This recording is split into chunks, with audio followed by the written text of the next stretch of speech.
ഞാനൊരു സെൽഫ് പോർട്രേറ്റാണ് ചെയ്യാൻ പോകുന്നത്. മുന്നേ വരച്ച ചിത്രങ്ങളിലൊക്കെ സ്ത്രീകളെ വരയ്ക്കുമ്പോൾ അധികം സ്ത്രീകൾ തന്നെയാണ് വരയ്ക്കാറ്. പലരും ചോദിക്കുന്നൊരു കാര്യം, ഇത് നിൻ്റെ തന്നെ മുഖമല്ലേ, നീ നിന്നെ തന്നെ വരച്ചതാണോ, നിൻ്റെ മുഖഛായ ഉണ്ടല്ലോ, എന്തൊക്കെയോ എവിടെ ബന്ധമുണ്ടല്ലോ എന്നൊക്കെ. വളരെ ഇൻറ്റൻഷനലി ചെയ്യുന്നതല്ലെങ്കിലും റെഫറൻസിന് വേണ്ടിയിട്ട് എൻ്റെ തന്നെ ഫീച്ചേഴ്സ് യൂസ് ചെയ്യുന്നതുകൊണ്ടാണ് അങ്ങനെ സംഭവിക്കുന്നത്.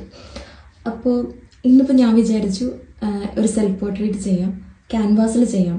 ഡിജിറ്റലായിട്ട് ചെയ്യാറുണ്ടെങ്കിലും കുറേ ആയി ഞാൻ എന്നെ തന്നെ എവിടെയെങ്കിലും പേപ്പറിലോ ക്യാൻവാസിലോ വരച്ചിട്ട്. അപ്പോൾ ഇന്ന് ഞാൻ വിചാരിച്ചു ഇന്ന് അത് ട്രൈ ചെയ്ത് നോക്കാം. കൃത്യമായൊരു ഫോട്ടോയോ വീഡിയോ നോക്കിയിട്ടല്ല ഞാൻ ചെയ്യുന്നത്. കുറേ ഫോട്ടോസ് നോക്കിയിട്ടുണ്ട്. ഇപ്പോൾ മിററിൽ നോക്കിയിട്ട് എൻ്റെ റിഫ്ലക്ഷൻ നോക്കി പരമാവധി അത് തന്നെ റെഫറൻസായിട്ട് യൂസ് ചെയ്ത് വരയ്ക്കണമെന്നാണ് എൻ്റെ ആഗ്രഹം. അത് എത്രത്തോളം പോസിബിളാണെന്ന് എനിക്കറിയില്ല. പിന്നെ എന്തുകൊണ്ട് സെൽഫ് പോർട്രേറ്റ് എന്നുള്ളത്? സെൽഫ് പോർട്രേറ്റ് ചെയ്യാൻ കാരണം ഞാനിവിടെ വായിച്ചിട്ടുണ്ട്, സെൽഫ് പോർട്രേറ്റ് ചെയ്യുന്നതോറും നമ്മുടെ സ്കിൽ ഇമ്പ്രൂവ് ആയിക്കൊണ്ടിരിക്കും എന്നുള്ളത്. മേ ബി ആരുടെയും എക്സ്പെക്റ്റേഷൻസ് മീറ്റ് ചെയ്യാനില്ലാത്തതുകൊണ്ടും അതിലൊരു ഫ്രീഡം ഉള്ളതുകൊണ്ടായിരിക്കും നമുക്കതിൽ ഇവോൾവ് ചെയ്യാനും ഇമ്പ്രൂവ് ചെയ്യാനും പറ്റുന്നുണ്ടാവുക. എൻ്റെ ഒരു അനാലിസിസ് ആണ് കേട്ടോ, ചിലപ്പോൾ ശരിയാവണമെന്നില്ല. അപ്പോൾ എന്തായാലും ട്രൈ ചെയ്ത് നോക്കാൻ പോവാണ്.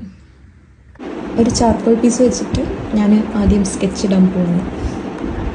ചാർക്കോൾ കൊണ്ട് സ്കെച്ച് ഇടുമ്പോൾ എനിക്ക് അതിനോടൊരു പ്രത്യേക രസം തോന്നാറുണ്ട്. കാരണം സ്കെച്ച് ചെയ്ത് കഴിഞ്ഞിട്ട് പെയിൻറ്റ് ചെയ്യാൻ തുടങ്ങുമ്പോൾ അത് ബ്ലെൻഡ് ആവുന്ന രീതി, പെയിൻ്റായിട്ട് ചാർക്കോൾ ബ്ലെൻഡ് ആവുന്ന ആ ഒരു രീതി എനിക്ക് ഭയങ്കര ഇഷ്ടമാണ്.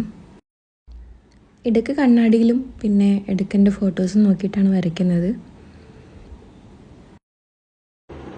റെക്കോർഡ് ചെയ്യാനുള്ള മടി കൊണ്ടും മറന്നു പോകുന്നതുകൊണ്ടും കുറേ ഡീറ്റെയിൽ ചെയ്യുന്നത് മിസ്സായിട്ടുണ്ട്. സോ ഇതാണ് ഫൈനൽ ഔട്ട്കം. ചിലപ്പോൾ ഞാൻ ഇതിൽ ഇനിയും പണിയെടുത്തേക്കാം, പക്ഷെ ഇപ്പോൾ എനിക്കിഷ്ടമായതുകൊണ്ട് ഇവിടെ വെച്ച് നിർത്തുന്നു.